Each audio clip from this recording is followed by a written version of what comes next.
You'll notice a QR code. You can scan it, watch a video for awareness.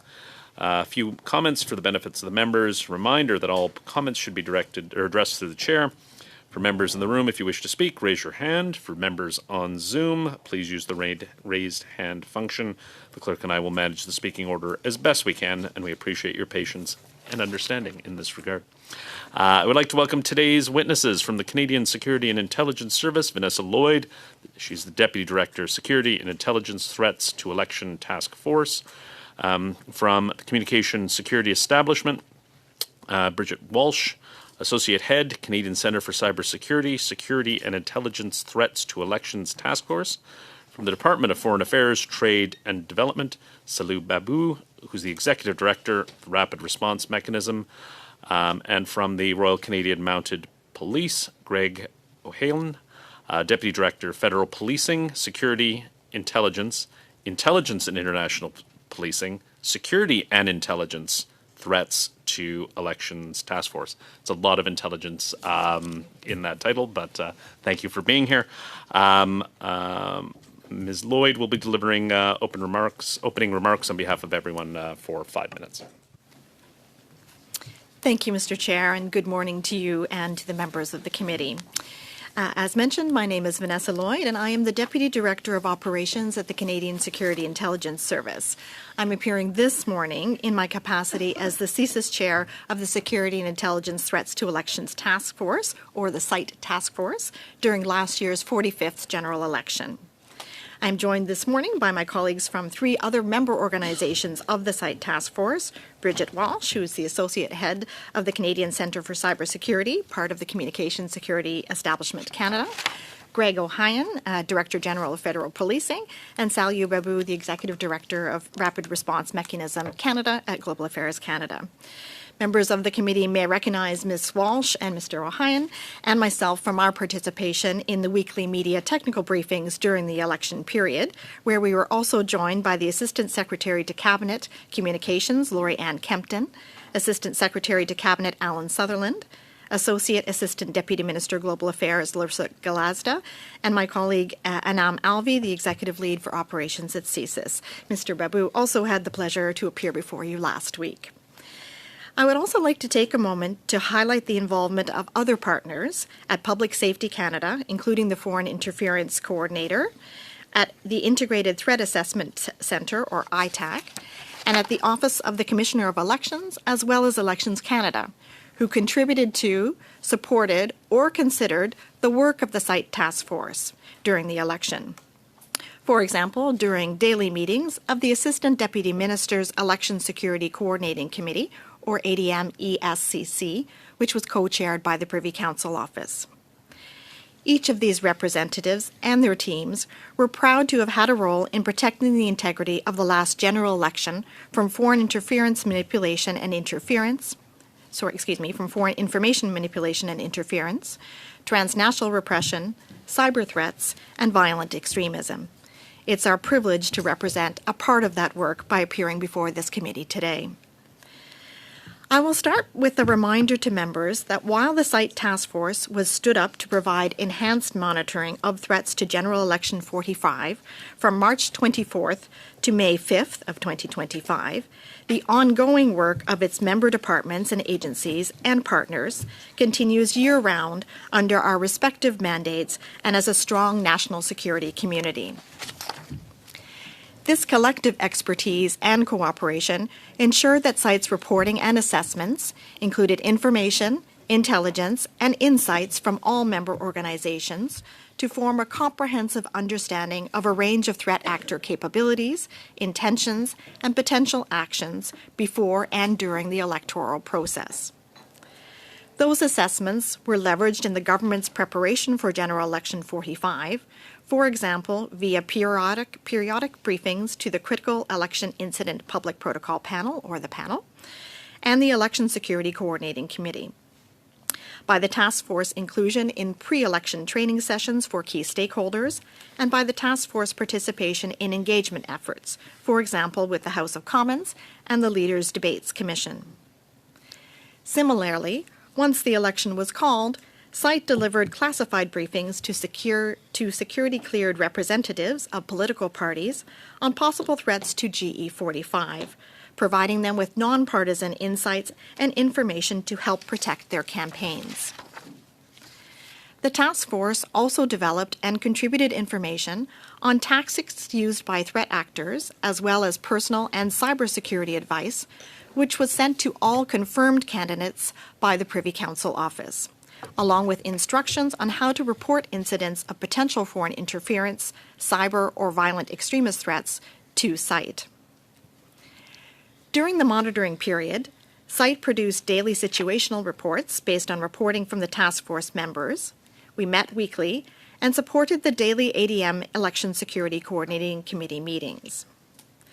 The ADM Election Security Coordinating Committee reviewed SITE reporting and provided recommendations to the panel via weekly briefings by the Director of CSIS as the Chair of SITE on behalf of the SITE Task Force. Any perceived threat can erode public confidence and trust in the integrity of Canada's democratic processes and institutions. Enabling an informed and resilient public is the best way to counter foreign interference.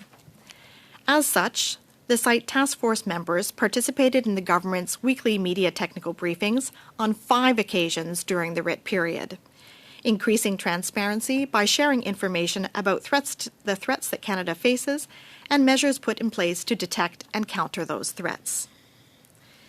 These technical briefings help to inform Canadians of observed incidents and the evolving threat environment as a whole, as well as to provide reminders and best practice recommendations for the public in navigating the online ecosystem pre-election day. Tools and resources published by the government and by individual SITE members prior to and during the election period were highlighted, as was the ongoing work taking place to safeguard the election.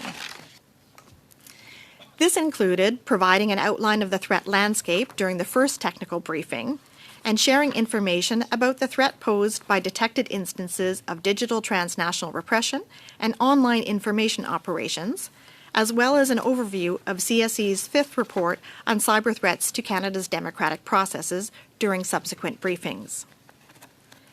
The technical briefings ultimately informed the media and the public that SITE had not observed incidents that had been determined by the panel to have impacted Canada's ability to have a free and fair election. This assurance was provided in advance of Canadians casting their votes. Following the election, SITE published an after-action report, which detailed both SITE's assessments in advance of the election and observed instances of foreign interference during the election. The report affirms that during the election period, SITE observed instances of foreign interference, such as digital transnational repression, inauthentic and coordinated amplification of online content, and online threats such as scams and disinformation. These activities were observed at a small scale and remain difficult to attribute to a foreign actor. 2 of these instances were discussed openly during the weekly technical briefings, and the report emphasizes that it is essential to remain vigilant against foreign interference, which can take the form of information manipulation and transnational repression. Citizens who are informed about the threats to democracy are better equipped to critically evaluate information and resist manipulation, helping them to confidently cast their votes and engage in ongoing democratic processes at all levels of government. Building this resilience involves making sure Canadians have access to reliable and factual information, which is precisely why the SITE Task Force engaged in such proactive communications.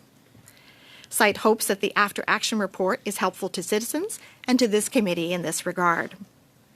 The SITE Task Force will continue to share information publicly about the threats that Canada faces during future democratic processes, as well about the measures being put in place to detect and counter them.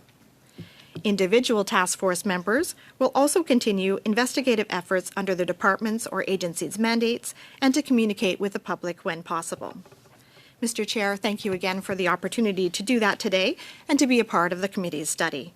My colleagues and I would be pleased to answer and take questions from members. Thank you so much. We'll first go to Mr. Cooper for 6 minutes, please.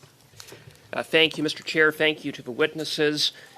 Ms. Lloyd, you indicated that the site task force did not observe foreign interference activities that rose to the level of threatening Canada's ability to have a free and fair election pursuant to the Cabinet Directive on the Critical Election Incident Public Protocol.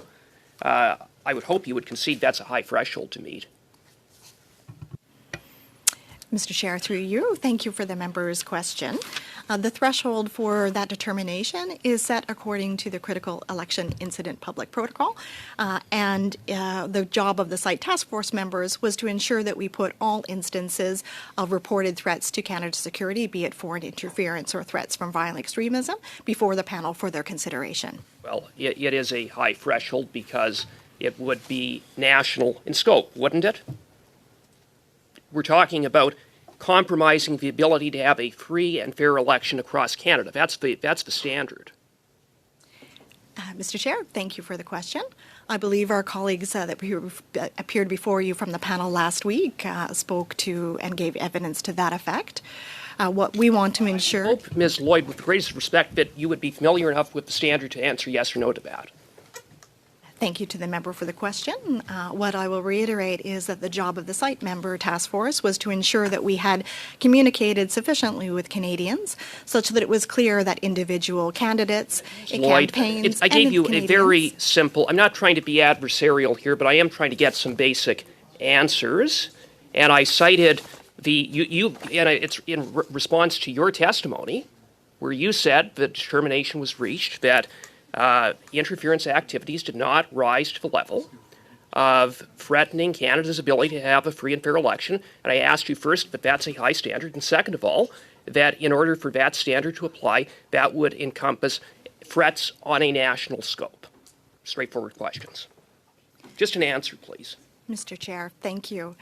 I'll reiterate that the determination whether the threshold has been met is one that is made not by the site task force members but by the panel, and that our responsibility in this process is to ensure that the ability for Canadians, campaigns and candidates to report to the site task force... You won't answer that. The answer to that is yes. It's very clear. Maybe, Mr. Chair, if you'll permit me to add a little bit of elaboration to the response. I think... I don't need a further elaboration because my time is limited. We know that Beijing targeted Conservative candidate Joe Tay in Don Valley North. In addition to Don Valley North, and how many other ridings were foreign interference activities detected during the 2025 election?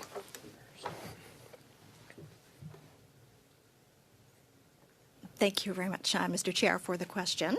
What I can tell the committee is that the site task force ensured that prior to the election, all security-cleared representatives of the parties were provided the mechanism to ensure that all campaigns and individual candidates had the ability to report to site instances where they felt that foreign interference or other threats to the election could have Ms. been Lloyd, occurred. the site task force gathers intelligence and information. It provides it to the panel. The panel is tasked with the Cabinet Directive that includes informing candidates, that determines whether to go public, that determines whether threats reach the level of compromising an election on a national scale. I just asked you a simple question. How many ridings, aside from Don Valley North, were targeted? Thank you, Mr. Chair. I'm not able to provide you the number of reports that came into the site task force. What I can assure the committee is that all incidents that were reported by the public, by Okay, candidates if you can't provide a number, then can provided. someone on the panel provide a number? Point of order, Mr. Chair. Isn't it the witness supposed to have the same time as the question to answer? It's Mr. Cooper's time. We've paused it. It is Mr. Cooper's time to address it. I guess typically that is what the case is. But if there is a lead up and a what is typically a yes or no question or a leading question, as we call it back when I was practicing law, it was, I think, a short answer would be expected. So it is the member's time, and I'll turn it back to Mr. Cooper. Maybe if I can add, thank you very much, Mr. Chair. So what I can say is that we worked across all our mandates. So each of the agencies who's a member of SITE looked across threats coming to any and all ridings and really made sure that we were putting together that intelligence to inform the panel. I think a very important part of that process this year was coming back and reporting to Canadians, not just on some of the individual issues that came up, but also on the information that gave, as my colleague Ms. Lloyd mentioned previously. I'm asking a simple question, and Ms. Lloyd referenced the fact that there were interference activities involving transnational repression, other activities, scamming, I think she referred to. And I'm just asking if there were other ridings on the radar of the RCMP on behalf of the security establishment, on behalf of CSIS, Foreign Affairs, that were noted. Were there other ridings? Were there other candidates targeted? Thank you, Mr. Chair, for the question from the member. As my colleague has mentioned, the SITE Task Force members were alert and reported to the panel all instances. I assume you're alert, and I assume you report to the panel. That's your job. But I asked a question, were any ridings, in addition to Don Valley North, were any other candidates targeted? Yes or no? Thank you, Mr. Chair. As I mentioned, we were alert and reported all instances across the country in all ridings. It'd be a very unproductive meeting because all we're getting Mr. is a Cooper. stonewalling from the panel, Mr. Cooper. Chair. And I think that when they, Mr. Chair, I do raise a concern. Is this a point of order? Is this a point of order? Point of order. Point of order, Mr. That Cooper. when questions are put to witnesses, I think they have a duty to answer when I ask yes or no questions that are straightforward. To say to obstruct, as we saw from this panel, I would just ask that you direct them to answer questions that are straightforward in nature. Thank you so much. Sorry, Madame Kabaga, do you wish to? No, I just hope to get to my turn. Okay. Yeah. I can't make the witnesses answer. Your point has been made very clearly, Mr. Cooper. I have been in similar positions as a member of the committee to witnesses. Members are here; they are elected to represent their constituents. If there are reasons, be it for national security issues that are classified, perhaps those can be explained. But the expectation from members of this committee, if those issues are not classified, if they are not something that that members' questions should be addressed specifically, we have a lot of time left, and it will be a long committee meeting if this information isn't classified and members' questions aren't answered. So on that point, we will turn to Madame Kabaga for 6 minutes, please.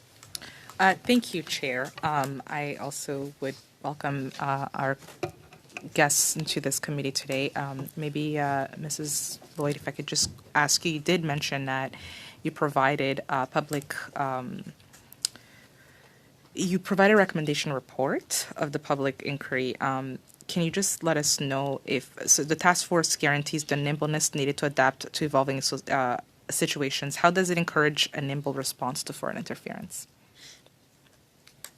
I'm sorry, would you I'll re-ask my question. Thank The you. recommendation report of the public inquiry into foreign interference states that SITE task force guarantees the nimbleness needed to adapt to evolving situations.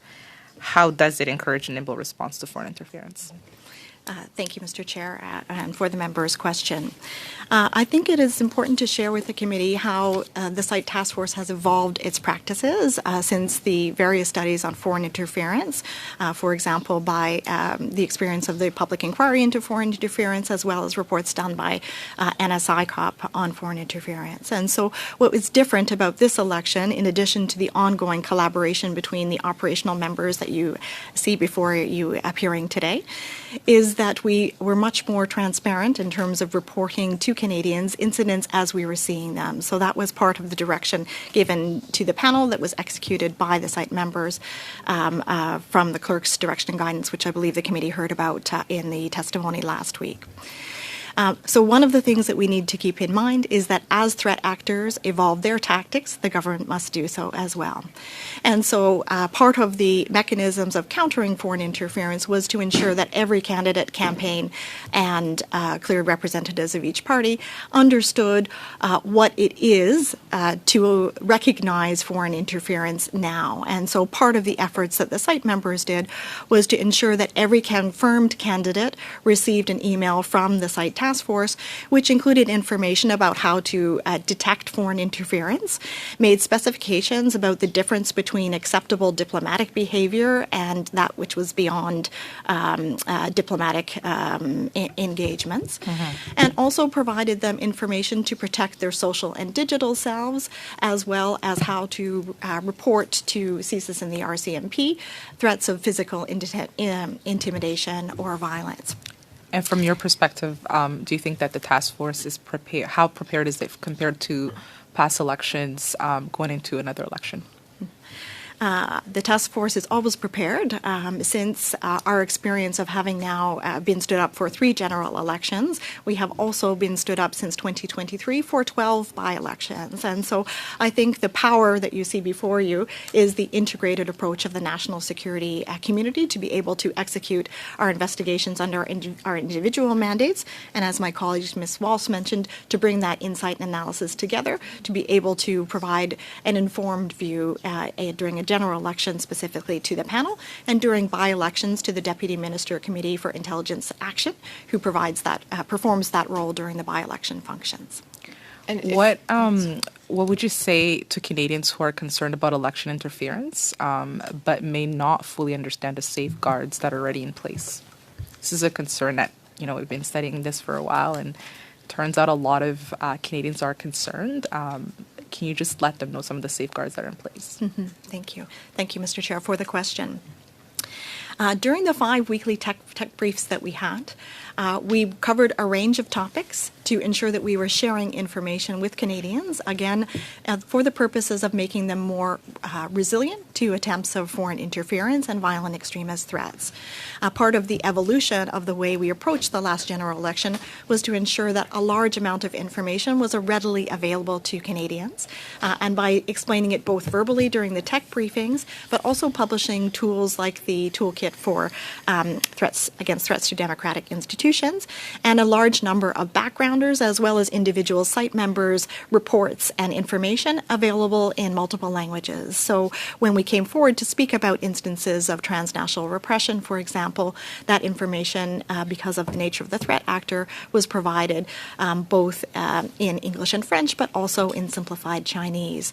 The CSIS Foreign Interference in You document that I believe has been shared with this committee chairs in past appearances is available in 9 languages. And so part of doing the effort to communicate is to ensure that Canadians, down to the individual citizen level, are equipped, have the tools and the information to recognize threats against them, and in particular in the cyber domain, to help them be digitally savvy. So, for example, CSE's Get Cyber Ready, Aware, is one of the tools that we hope citizens use on an ongoing basis for their engagement in daily life. Yeah, if Mr. Chair, if I can add to the response a little bit, we did a lot of work even ahead of the election, so put a lot of time into studying and understanding, for example, the threats posed by artificial intelligence to democratic processes, and put that out in advance. So from leading up to elections and making sure that there's a lot of information available to Canadians ahead of time, to briefing candidates, as Ms. Lloyd mentioned, so that we're providing a lot of information and resources. We offer a hotline to candidates during an election, so should they have any questions or concerns from a cybersecurity perspective, they've got one number, one email they can reach to, so they're supported. And as Ms. Lloyd mentioned, we have the Get Cyber Safe campaign. It's true that it's tough to reach all Canadians and to make sure that everybody understands the message and the clarity, but we're certainly investing quite a bit to spread the message across social media, through the tech briefings that we had, and to make every effort to ensure that the guidance that we have, the advice we have, the really practical steps are available to Canadians and out there. Thank you so much. And we will turn to Madame Normandin. There will be a cameo, which I am excited for. And apologies to our witnesses that they may not be the star of the show for today. But also on a side note, I don't understand how he could be sleeping during a PROC committee meeting. That's absolutely shocking. So, Madame Normandin, 6 minutes, s'il vous plaît. Merci beaucoup. J'espère que je... Thank you very much. I hope we'll be able to wake you up. Thank you to the witnesses for being here and those who have been here several times already. I have a question on the relationship between the panel and social media. Last week, Mr. Perrault said that when misinformation is published online, in some cases he was able to contact social media and the pages were withdrawn. In a very collaborative way with certain social media platforms. Have you made any such requests but which were turned down by these platforms? Because sometimes when this information is published, it can have an impact. So in some cases, after you made a request for information to be withdrawn, was that request denied? Thank you, Mr. Chair, for the question. We have a fairly collaborative relationship with social media platforms. So the way we proceed, when we discover informational threats, we communicate with the platforms, and we submit that information to them so they can determine whether those threats run counter to their own terms of service. That's how we proceed. But the determination is made separately by each social media platform, and they can decide to withdraw the content or pursue the discussion with us. So it depends on the media platform. Some platforms are more collaborative than others. Our position is that we would rather let the platforms make that decision. And they would let us know what measures they will implement or not following our recommendations. But we feel it's our duty to communicate with those platforms every time we discover information which might be relevant to the situation. So it's a fairly transactional relationship we have with the platforms. I couldn't tell you which platforms are more reluctant to remove information than others. Some chose to speak openly after the federal election, others not. But our job is to bring this misinformation, disinformation to their attention. Thank you, and I understand your answer. You mentioned collaboration, but it sounds like it doesn't happen in some cases, and some of these platforms are controlled by some countries, such as China, which is a big disinformation actor. So am I to understand that there's no way you can force a social media platform to remove certain types of information which could potentially be seen by millions of people? So if a platform doesn't want to collaborate, that's it? Well, it's not that straightforward, because communicating with the platforms is one of the tools at our disposal to counter misinformation. We have other tools at our disposal in collaboration with other partners of the security intelligence community. So stronger measures can be taken if necessary. Well, that's interesting as an answer. So at what point can you try to force a platform to withdraw information? If there is problematic information which remains online, and I'm referring to the question put to my Conservative colleague, it seems that there is a lack of willingness on the part of some platforms to remove this type of information. Well, just to be more specific, it's not that we don't want information to disappear per se. We are not in charge of content moderation online, but we want to counter misinformation or disinformation. So the position of the Canadian government is that we cannot force these platforms to remove content. Thank you. I'd like to hear you on the review of the national security strategy, which is currently in force. It goes back to 2004. That's pretty old. In 2025, Ms. Drouin received a mandate to update this policy, but she's leaving now. So I'm just wondering what is happening with the development or the presentation of a new national security strategy in the coming weeks or months or years. Normandin. That would be beyond the purview of the members you have before you today, Madame Normandin. What I can say is that should a new national security strategy be issued, we would reflect on how that applies to our responsibilities as site members going forward to a next democratic process, whether that be a by-election or a general election. Et aussi, oh, désolé. Est-ce que je peux ajouter un peu de nuance? Can I add a nuance here with regard to my colleague's answer and our engagement with social media companies? There were certainly engagements with social media companies to provide context.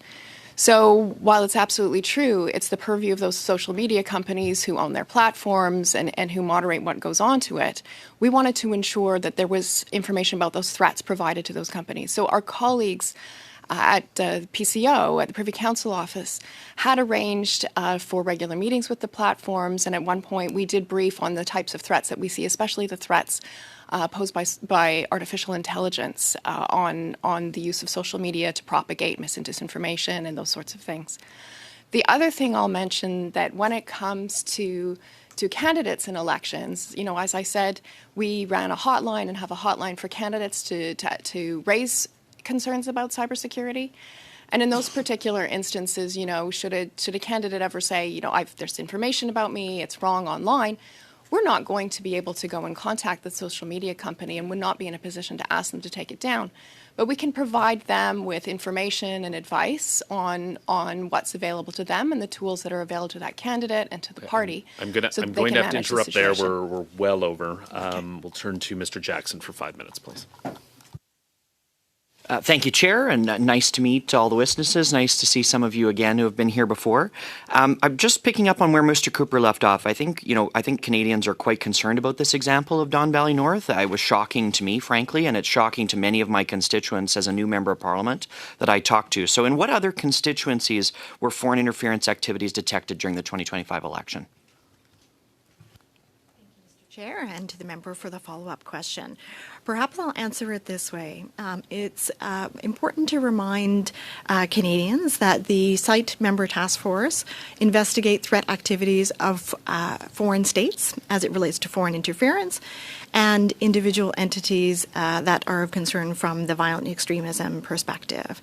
And so we did say during the tech briefings that in not all instances would we be able to share the detail of where we detected those occurrences with Canadians. Why would that be the case? Why would you not be able to share with Canadians whether their constituency was targeted by a foreign state or not? I don't understand the lack of transparency there. Thank you, Mr. Chair, and thank you for the question. If you'll permit me to finish. What we were trying to balance in terms of the instances where we did speak publicly, and we did so on 2 occasions out of the 5 appearances we had, were a number of concerns. One, we wanted to ensure that when we did speak publicly, we were not unduly amplifying the messages of foreign interference actors by contributing to the dialogue. Second, in some instances, we need to ensure that we are ensuring the integrity of national security investigations. But I understand that during the election, ma'am, I really do. But we're well past the election now. The results are finalized, certified. They're in government. We're not. Like, it's pretty final. So I don't understand now why you cannot share that. Just give us the number of seats. Maybe I can pop in and provide a bit of additional context. So thank you very much for the question. We look all the time at threats. So while SITE stands up for enhanced monitoring during an election period or a by-election period, we all work together as colleagues, and our teams all work together as colleagues all the time. And if we see any threat, whether it be a foreign interference threat, for example, threatening our democratic processes, it's something that we would work together to address under our own mandates at any time. So was my seat targeted? Do you think I have the right to know that as a member of Parliament? So what I can tell thank you, Mr. Chair, through you. So what I can tell the member is that during the course of the election, the security cleared representatives of each and all the parties were provided both with unclassified and classified briefs, and we ensured that any information that was reported to the site task force was understood during those conversations. And on the question of what is the impact, as my colleague said, post-election, as we have heard in testimony, and our minister has also said, the Minister of Public Safety, foreign interference itself is a threat that is persistent and pervasive, and that was also a conclusion of Commissioner Hogue. And so, as my colleague Bridget said, we do need to ensure that as we share information, necessary information to equip Canadians to be resilient against those threats, we are ensuring that we do not compromise our methodologies. So I've got one more which would question. prevent In our terms ability to of, defend. Madame Drouin was here last week and testified at committee that countermeasures were deployed that disrupted or even neutralized attempts at foreign interference in certain constituencies. Will you tell us where those countermeasures were deployed? Thank you, Mr. Chair. I appreciate that I will frustrate the member with my answer, but it is important that we maintain as operational agencies the ability to protect our methodologies and our investigations that are an ongoing effort to ensure that Canadians are protected from the efforts of hostile states. And so I will not, for the reasons of protecting the integrity of those efforts, share the details of where we applied each and every instance of our interventions to protect Canadians during the election period. So thank you for that. Was very clear, actually. So I appreciate that answer. I just find it very concerning that countermeasures aside, you will not tell Canadians which constituencies were targeted. And the Don Valley North example was not shared as widely as perhaps you think it was, as many of us were shocked to learn of the details. And so if there are other constituencies that are subjected to either threats during an election period or ongoing, I believe, and I think most of us believe, that Canadians have the right to know what those constituencies are that are being targeted by foreign states. And I'd strongly encourage you folks to reconsider being more accountable and publicly transparent about sharing those constituencies. Thank you, Chair.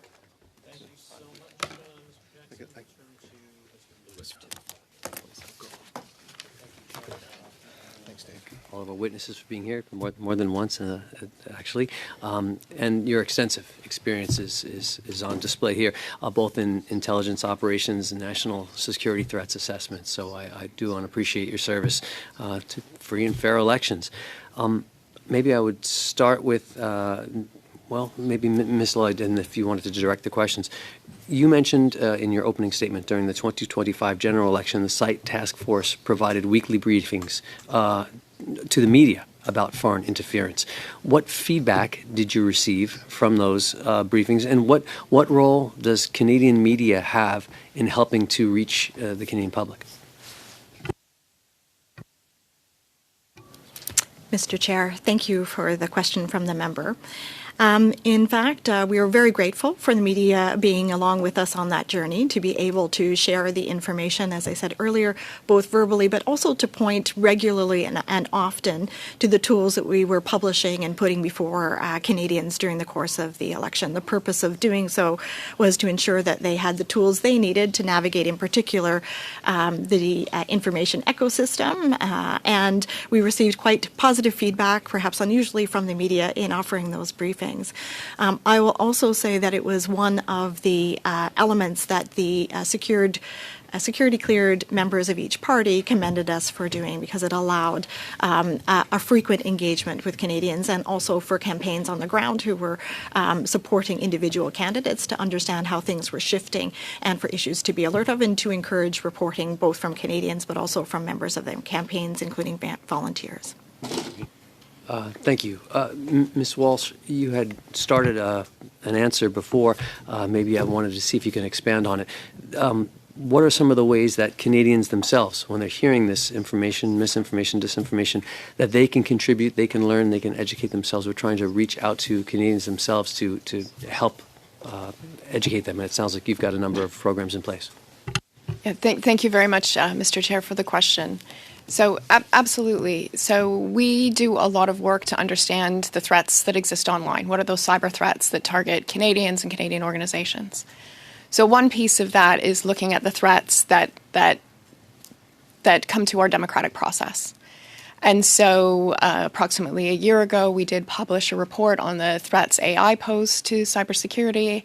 And part of that is really about being transparent and providing a mechanism to let Canadians know what those threats are.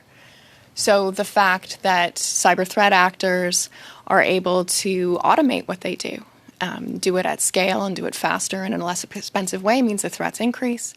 The fact that we have generative AI that allows somebody to create deepfake images are things that have clear implications to our democratic process and the spreading of misinformation. So we publish that information and make it available so that Canadians are informed about their decision making, but it's not the only piece that we put out there.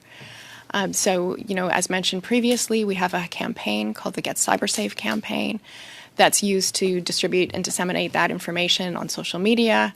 We have resources on mis and disinformation and other cyber threats and things that anyone can do to implement to make themselves more resilient from a cybersecurity perspective. We're not the only ones, though. Our colleagues at the Privy Council Office have the Democracy Toolkit. Our colleagues at CSIS at the service produce information about those threats. All across the table, the Rapid Response Mechanism puts pieces out, and the RCMP has education campaigns. So it's not something that we only do. But there is an awful lot of work out there to make sure that Canadians are well informed heading in as they're making their choice to vote. It's very, very helpful. Thank you for that.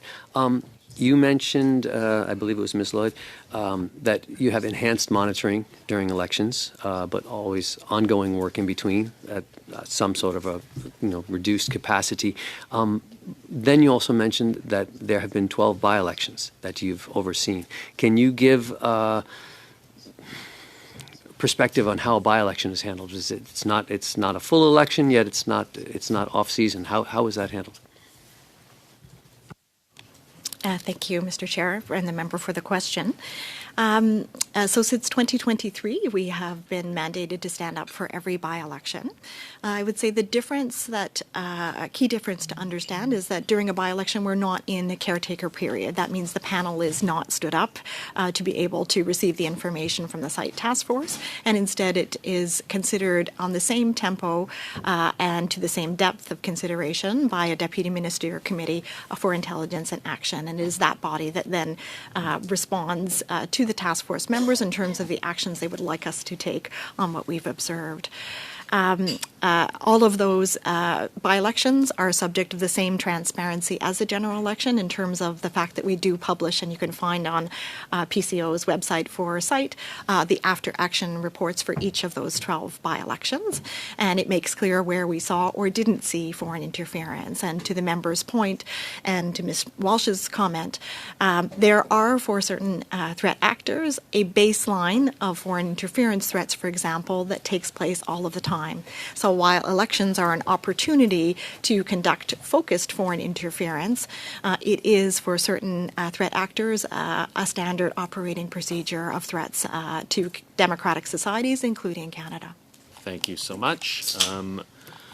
Because we have a 2-hour panel, we'll do Madame Normandin for 5 minutes, Mr. Cooper for 5, and Madame Briere for 5, and then we'll take a 5-minute break for the benefit of everyone. So, Madame Normandin, 5 minutes, s'il vous plaît. Merci beaucoup. J'aimerais continuer sur... Thank you very much. I'd like to continue with the questioning on the disinformation on social media platforms, because in traditional paper media, there is not much of that. So, disinformation is the weak spot of the panel. You talked about cybersecurity and other threats, but disinformation is really what affects the outcome of an election the most. And I feel you don't have any measures in place to counter disinformation and to stop the broadcasting of bad information, wrong information, information which is biased, and there's no means to get social media platforms to remove that disinformation. We asked for examples of cybersecurity threats, but can you give us examples of disinformation? Thank you very much for the question, Mr. Chair and members of the committee. To set the scene, if you will, we talk about the manipulation of information which goes beyond disinformation per se. It can include the amplification of bad information, wrong information. And it's not the work of the panel of our unit to determine what information is truthful or not. We are more focused on the source of the information. So if information is linked to a state actor, that information is not made public, or rather, we feel that information should be made public. And if misinformation goes viral, it's something that we also communicate to the public. Now, in terms of measures to counter the manipulation of information, you're absolutely right. We don't have a way to turn off the tap in the digital environment, and this in part goes back to what Ms. Welch was saying earlier. We need to inform the public to make sure it develops a more critical thinking with regard to what is available online. Government agencies have a role to play in this, but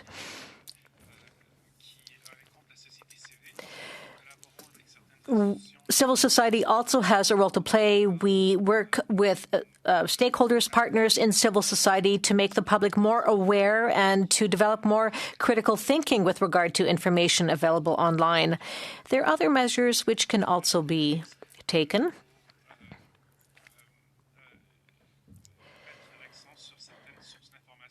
We can focus on the sources of information which may be less credible, and this is what we did during the election.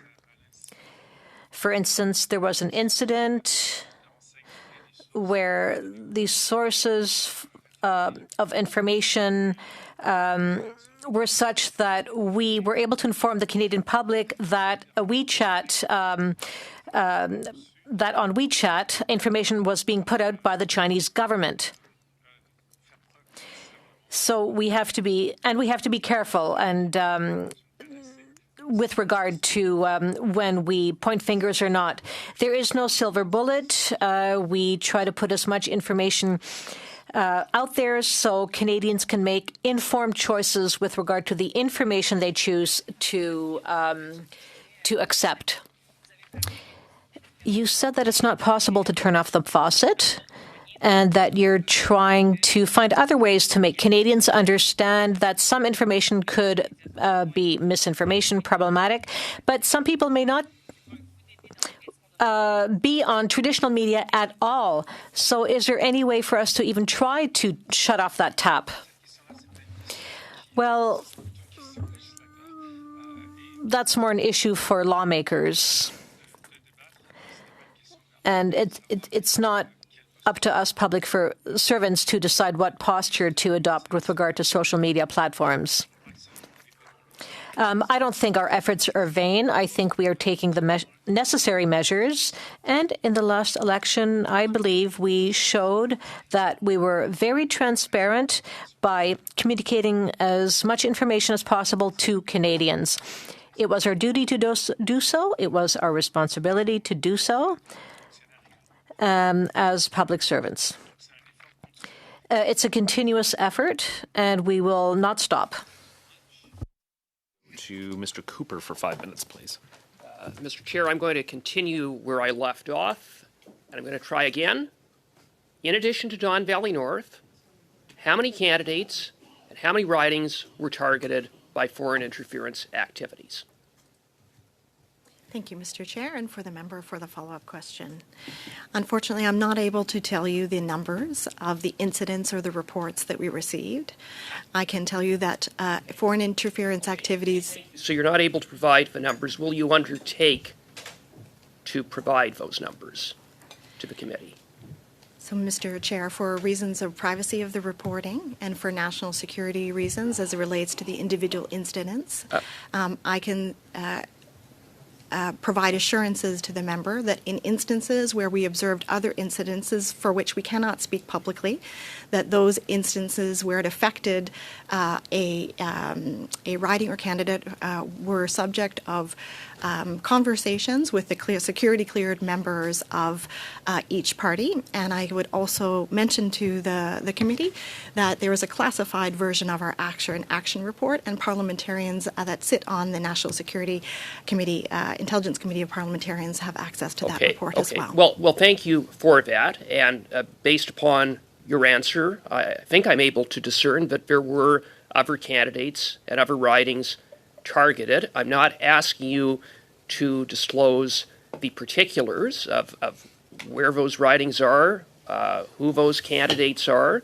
I was simply asking, would you be able to provide a number so we can have an idea of how big or how small this in fact was as a problem? Thank you, Mr. Chair.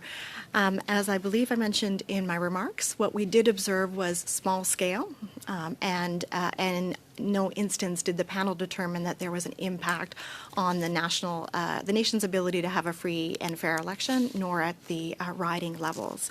I could perhaps be helpful to the committee by sharing that we did receive reporting from individuals, members of the public, as well as from candidates, and so as such, each of those incidences were explored by the various members before you today, and all of those instances were put before the panel for their consideration. Okay, thank you for that. What foreign actors were responsible for these activities? We certainly know that Beijing was responsible for the targeting of Joe Tay, as well as for the propaganda WeChat campaign involving Mark Carney, where they largely promoted him, but there were some contrasting narratives. So I presume Beijing was also involved in some of these other instances. Is that the case? And in addition to that, what other states were involved in these concerning activities? Mr. Chair, thank you for the question. Before we began the election period, the site task force did undertake an assessment of what we expected to see during the election period, and that included an overview that was provided to Canadians and the public through the very first technical brief. And in that, we outlined that we expected to see, as Member Namandim mentioned, a range of activities specific to disinformation, for example, as well as the potential for cyber activities, and we didn't expect to see incidences of violent extremism. So we went through each of the countries that we expected to see conduct some activities. And my time is very limited, and I'm just trying to get to, I understand that there was work done in anticipation of what might happen during the election, but we've had the election. I'm asking what states were involved in the activities that were identified as being foreign interference. Thank you, Mr. Chair. So in the after-action report, we outlined that there were instances that were observed that related to the People's Republic of China, that related to Russia, and we indicated that we were also monitoring both for foreign interference efforts by India and by Pakistan. Okay. Is the RCMP, so Mr. Ohayon, is the RCMP undertaking any investigations in respect of foreign interference-related activities that occurred during the 2025 election? Thank you for the interference with my hearing aids. Thank you for the question, Mr. President. As we confirmed during the tech briefs, an investigation was initiated into the incidents related to candidate Tay.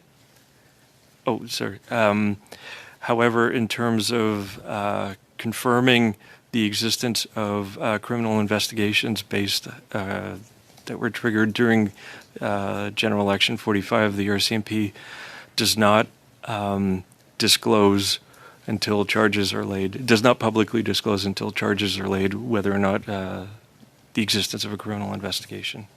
Thank you. Mr. Cooper, we'll go to Madame Briere. 5 minutes, please. Thank you, Mr. Chair. Merci à nos témoins d'être avec nous. Thank you to our witnesses for being here. It's Groundhog Day for some of you. A little earlier, my Conservative colleague insisted strongly on the communication of information which might be sensitive during an election campaign or sensitive to political parties. You talk about the importance of getting security clearance with regard to obtaining all of the necessary intelligence and how this could have an influence on how decisions are made in a timely manner when the information is received through a middle person and not directly, because a person might not have enough clearance to get the relevant information to make the best decision in the circumstance. Thank you for the question. So I'm happy to be able to share with the committee that we were successful in securing a level of 2 cleared candidates for each party to be able to share the relevant information. We provided briefings before the election, over the course of the preparatory period, at the outset of the election, and during the election to those individuals. We also, though, ensured that we gave as much information as possible to each candidate and to each campaign.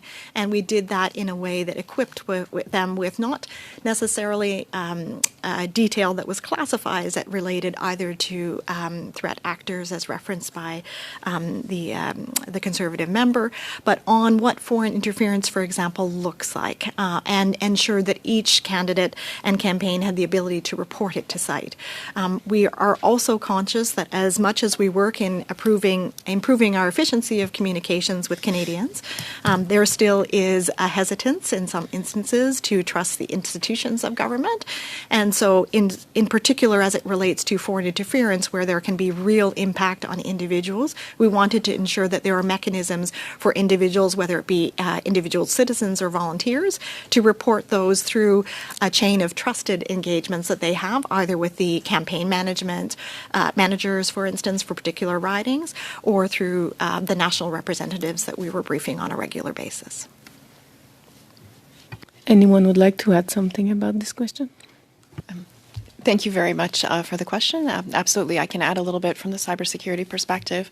So while it's true that a lot of the information that we have and that we use to inform threats to the election is classified, we also really work hard to make sure that we're able to share when we can. And so both ahead of the election and during the election, we shared a lot of information about the details that we saw, for example, from a cybersecurity perspective. So during some of those media tech briefs, and in some of our previous publications, for example, on threats posed by those linked to the government of Iran who are conducting cyber threats online, tried to share enough detail, so especially that candidates, that anyone involved in the campaign, had the information to know when to recognize when they might be targeted. That very high level of precision and technical detail is something that we really strive to make sure that we continue to improve on and share. Merci beaucoup. Thank you very much. It seems that considerable work is being done in reaction, which is normal. My colleague Christine asked a question about social media. It's easier to react once there is an incident and inform the public, but is there any prevention happening? Thank you for the question. I'll respond to that, Mr. Chair. Yes, indeed, a lot of work is done in advance. As was said earlier, it's continuous. The work is ongoing. We have access to databases and there are narratives that we monitor on a daily basis with a team of analysts. So there is a posture which is taken before an election takes place. We will then establish parameters with regard to digital platforms. Many incidents are detected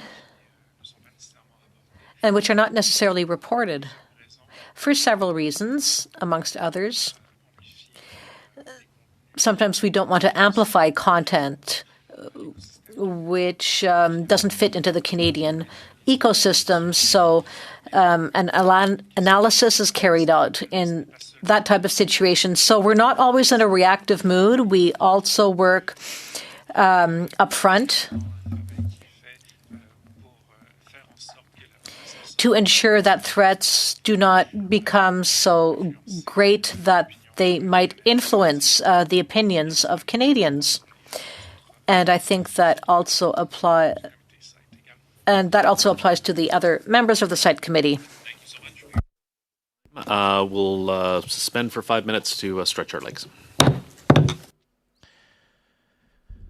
Okay.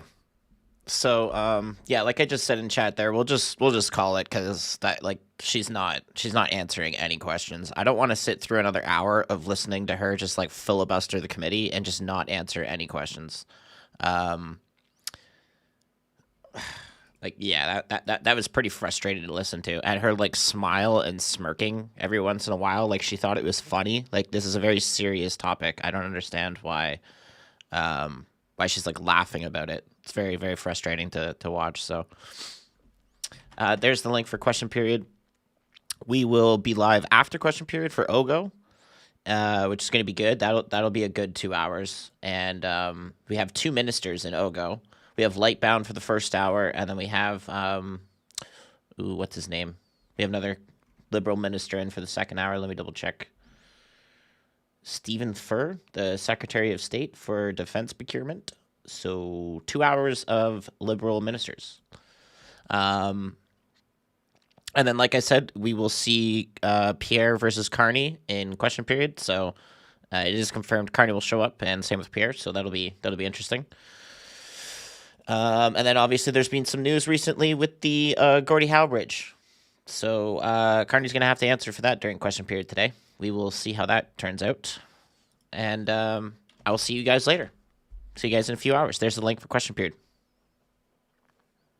See you guys.